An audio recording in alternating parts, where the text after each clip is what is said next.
বিসমিল্লাহির রহমানির রহিম। সুপ্রিয় শিক্ষার্থীরা, কেমন আছো তোমরা সবাই? নিশ্চয়ই সবাই ভালো আছো, সুস্থ আছো এবং নিরাপদে আছো।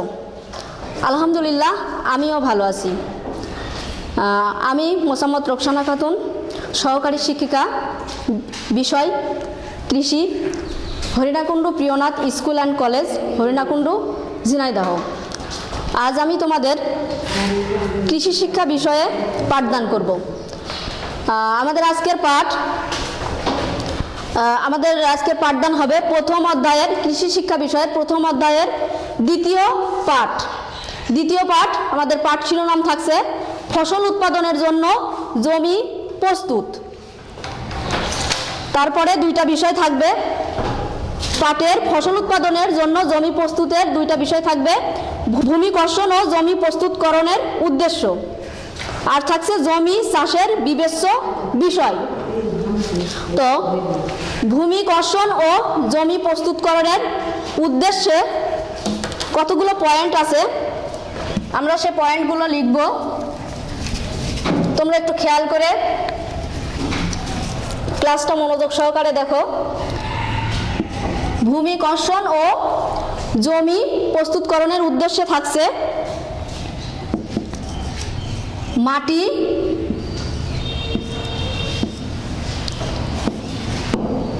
মাটির পানি ধারণ ক্ষমতা বৃদ্ধি। দুইয়ে থাকছে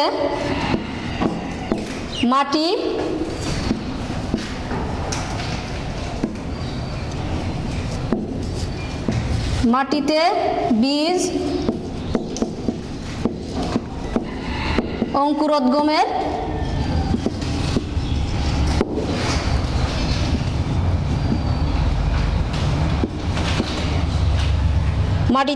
অঙ্কুরোদ্গমের অবস্থা আনায়ন।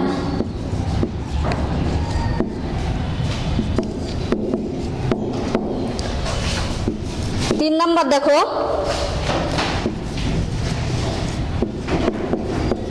মাটিতে সার ও জৈব পদার্থের মিশ্রণ। 4 নাম্বার দেখো,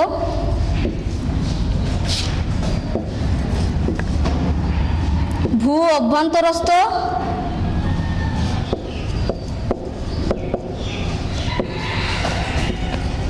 কীটপতঙ্গ দমন।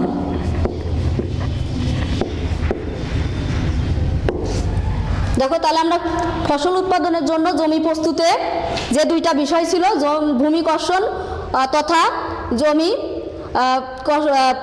জমি প্রস্তুতকরণের উদ্দেশ্য, তার মধ্যে যে 6টা পয়েন্ট আছে, আমি 4টা লিখছি এখানে। মাটির পানি ধারণ ক্ষমতা বৃদ্ধিকরণ, মাটিতে বীজ অঙ্কুরোদ্গমের অবস্থা আনয়ন, মাটিতে সার ও জৈব পদার্থের মিশ্রকরণ, আর লিখছি ভূ অভ্যন্তরস্থ কীটপতঙ্গ দমন। বাকি আছে আর 2টা, তাহলে বাকি 2টা লিখে ফেলি আমরা। 6টার মধ্যে 4টা লিখলাম, এবার বাকি 2টা। 5 নাম্বার লিখবো আমরা। 5 নাম্বার হচ্ছে মাটিস্থ অণুজীবসমূহের কার্যাবলী বৃদ্ধি, মানে মাটিতে যে অণুজীব থাকবে তার কার্যাবলী বৃদ্ধি। মাটিস্থ অণুজীব সমূহের কার্যাবলী বৃদ্ধি। 6 নাম্বারটা লিখি আমরা। 6 নাম্বারে আছে ভূমিক্ষয় রোধ।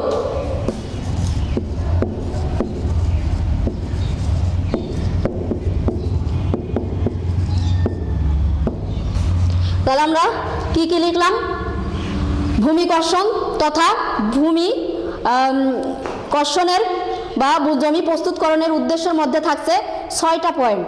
মাটিস্থ অণুজীব সমূহের কার্যাবলী বৃদ্ধিতে থাকছে ভূমি কর্ষণ আমরা যখন করব তখন দেখা যাচ্ছে যে মাটিতে বিভিন্ন ধরনের ছত্রাক এবং ব্যাকটেরিয়া থাকে, যে ছত্রাক এবং ব্যাকটেরিয়া মাটিতে জৈব পদার্থ মিশতে সাহায্য করে। ভূমিক্ষয় রোধ, ভূমিকর্ষণের ফলে ভূমিক্ষয় রোধ হয় কিভাবে দেখো, যখন উঁচু নিচু ভূমি থাকে বা জমি থাকে সেই ক্ষেত্রে দেখা যাচ্ছে যে জমি চাষের ফলে জমিটা সমতল হয়ে যায়।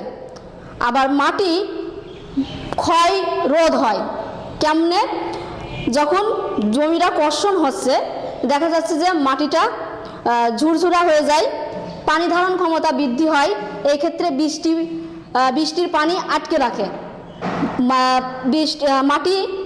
মাটির পানি ধারণ ক্ষমতা বৃদ্ধি পায়। তারপরে লিখছিলাম মাটির বীজের অঙ্কুরোদ্গম ক্ষমতা আনয়ন। ভূমি যখন কর্ষণ করা হয় দেখা যায় বীজের অঙ্কুরোদ্গম ক্ষমতা বৃদ্ধি পায়, কারণ দেখা যায় জমি যখন ঝুরঝুরা হয় সেই ক্ষেত্রে দেখা যাচ্ছে যে ফসল উৎপাদনের উপযোগী হয়ে যায়, বীজের অঙ্কুরোদ্গম দ্রুত ঘটে। এরপরে দেখো ভূ অভ্যন্তরস্থ কীটপতঙ্গ দমন। ভূ অভ্যন্তরস্থ কীটপতঙ্গ, আমরা যখন জমি চাষ দেই তখন মাটিতে বিভিন্ন ধরনের পোকামাকড় থাকে, যেমন উই, উড়সুঙ্গা, পিপিলিকা, এগুলো মাটির বাইরে চলে আসে। যখনই বাইরে চলে আসে তখন সূর্যের তাপে এই জীবাণুগুলো ধ্বংস হয়ে যায় বা এই পোকাগুলো ধ্বংস হয়ে যায়, এবং সেগুলো ভূমিকর্ষণের ফলে সেই পোকাগুলো বাইরে বের হয়ে আসে, ফলে বিভিন্ন পোকামাকড় এগুলো খেয়ে ফেলে মাটি পোকামুক্ত হয়। এবার আমরা চলে যাব 2 নাম্বার বিষয়টা ছিল জমি চাষের বিবেচ্য বিষয়।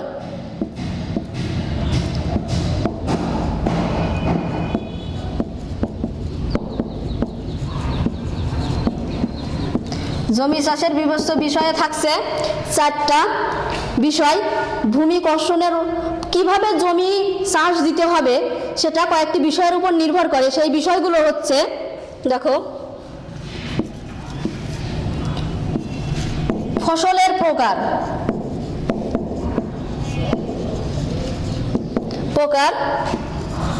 আর একটা হচ্ছে মাটির প্রকার, আর একটা হচ্ছে আবহাওয়া,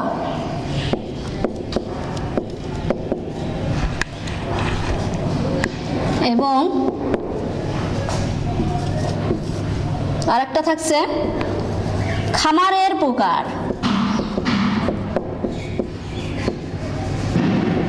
দেখো জমি চাষের বিবেচ্য বিষয়, ভূমি কিভাবে প্রস্তুত করতে হবে তার কতগুলো বিষয় আছে। বিষয়গুলো হলো ফসলের প্রকার, মাটির প্রকার, আবহাওয়া এবং খামারের প্রকার। তাহলে জমি চাষের বিবেচ্য বিষয়ে থাকছে ফসলের প্রকার। তাহলে ফসলের প্রকার, একজন জমি কিভাবে চাষ দিতে হবে সেটা সম্পূর্ণ নির্ভর করবে একজন কৃষকের উপর। একজন কৃষক যদি মনে করেন আমি ধান আবাদ করব, সেই ক্ষেত্রে দেখা যাচ্ছে তাকে কয়েকটি চাষ দিতে হবে, জমিতে সেচ দিতে হবে, জমিটা কাদাময় করতে হবে। কিন্তু কৃষক যদি মনে করেন আমি ডাল, মরিচ বা অন্য কোনো ফসল আবাদ করব, সেই ক্ষেত্রে দেখা যাচ্ছে তাকে মাটিটা ঝুরঝুরা করতে হবে, শুকনা করতে হবে। ডাউলের ক্ষেত্রে কয়েকটা চাষ দিলে হবে, মরিচ বা মূলার ক্ষেত্রে মাটিটা ঝুরঝুরা করতে হবে, সেই ক্ষেত্রে কাদাময় করার কোনো যুক্তি নাই। মাটির প্রকার, জমি চাষের জন্য আরেকটা অন্যতম বিষয় হচ্ছে মাটির প্রকার। মাটিতে যখন আর্দ্রতা বেশি থাকে, বিশেষ করে বেলে বা দোআঁশ মাটিতে আর্দ্রতা বেশি থাকে, সেই ক্ষেত্রে দেখা যায় জমিতে চাষ দেওয়ার ক্ষেত্রে অসুবিধা হয় না। কিন্তু যদি মাটিটা কাদাময় হয় বা কাদাময় মাটিতে দেখা যাচ্ছে যে জমি চাষের ক্ষেত্রে যখন মাটিতে আর্দ্রতা বেশি থাকবে তখন মাটির জো আসা পর্যন্ত জমি চাষের বা ভূমি কর্ষণের ক্ষেত্রে অপেক্ষা করতে হয়। কিন্তু দোআঁশ বা বেলে মাটির ক্ষেত্রে অপেক্ষা করার প্রয়োজন পড়ে না। আর্দ্রতা যদি একটু বেশিও হয় সেই ক্ষেত্রে সমস্যা হয় না জমি চাষের ক্ষেত্রে। আবহাওয়া জমি চাষের একটা উল্লেখযোগ্য বিষয় হলো যখন মাটির আর্দ্রতা কম থাকবে, বিশেষ করে বৃষ্টিপাত যখন কম থাকবে তখন মাটির আর্দ্রতা কম থাকবে। সেই ক্ষেত্রে যখন জমিতে সেচ দেওয়া হয় পানি কিন্তু জমিতে স্থির থাকে না, চলে যায় বা বাষ্প হয়ে উড়ে যায়। আর যদি মাটির আর্দ্রতা বা বৃষ্টিপাত যখন বেশি হবে তখন মাটির আর্দ্রতা বেশি হবে, সেই ক্ষেত্রে ফসল উৎপাদনের ক্ষেত্রে সুবিধা হয়। কারণ মাটির আর্দ্রতা বা বৃষ্টির পানির মাধ্যমে মাটির আর্দ্রতা কম বেশি হয়ে থাকে। খামারের প্রকার, আমাদের বসতবাড়ির আশেপাশে বিভিন্ন ধরনের ফসল আবাদ করা হয়, সে আবাদি জমি বলা যায় আর কি, সবসময় আবাদ হয়। সেই সব জমিতে দেখা যাচ্ছে বেশি চাষের বা গভীর চাষের প্রয়োজন হয় না, কিন্তু যেসব জমি অনাবাদি থাকে সেসব জমির ক্ষেত্রে গভীর চাষের প্রয়োজন হয়। খামারের প্রকার বলতে বোঝাচ্ছে এখানে যে বসতবাড়ির আশেপাশে যেসব ফসল আবাদ করা হয়, আবাদি জমি, আমি বললাম যে গভীর চাষের প্রয়োজন হয় না, সেই ক্ষেত্রে দেখা যাচ্ছে আমরা কি করি, একটা ফসলের পর আরেকটা ফসল আমরা সংগ্রহ করি, পর্যায়ক্রমে চলে। একটা ফসল ঘরে তোলার পরে আবার আরেকটা ফসল আমরা আবাদ করতে পারি, এটাই হলো সুবিধা। তো আজকে আমি তোমাদের পড়ালাম প্রথম অধ্যায়ের দ্বিতীয় পরিচ্ছেদ ফসল উৎপাদনের জন্য জমি প্রস্তুত। তার মধ্যে ছিল জমি প্রস্তুত তথা ভূমি কর্ষণের উদ্দেশ্য, আর ছিল জমি চাষের বিবেচ্য বিষয়। এই দুইটা বিষয়ে আমি জমি চাষের বিবেচ্য বিষয়ে 4টা পয়েন্ট ছিল, এবং ভূমি কর্ষণ তথা জমি প্রস্তুতকরণের উদ্দেশ্য ছিল 6টা পয়েন্ট। আমি বলছি তোমাদের আগামী দিনের আমি একটু বাড়ির কাজ দিব, তোমরা এগুলো বাসায় বসে একটু দেখবা। আগামী দিনের বাড়ির কাজ দেখো।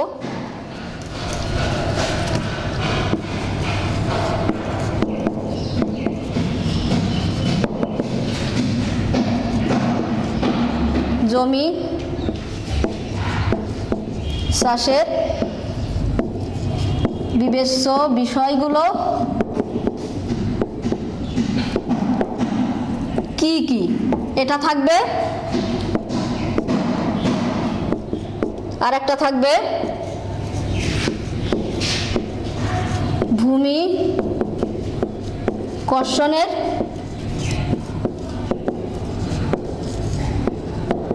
প্রয়োজনীয়তা বিশ্লেষণ করো। এই দুইটা তোমাদের বাড়ির কাজ থাকবে। সুপ্রিয় শিক্ষার্থীরা, তোমরা ভালো থাকো, সুস্থ থাকো। তো তোমরা সুস্থ থাকো, ভালো থাকো, এবং কোনো প্রবলেম হলে তোমরা কমেন্ট বক্সে জানাবা। আগামী দিন আমরা সেটার উত্তর দেওয়ার চেষ্টা করবো ইনশাল্লাহ। ভালো থেকো।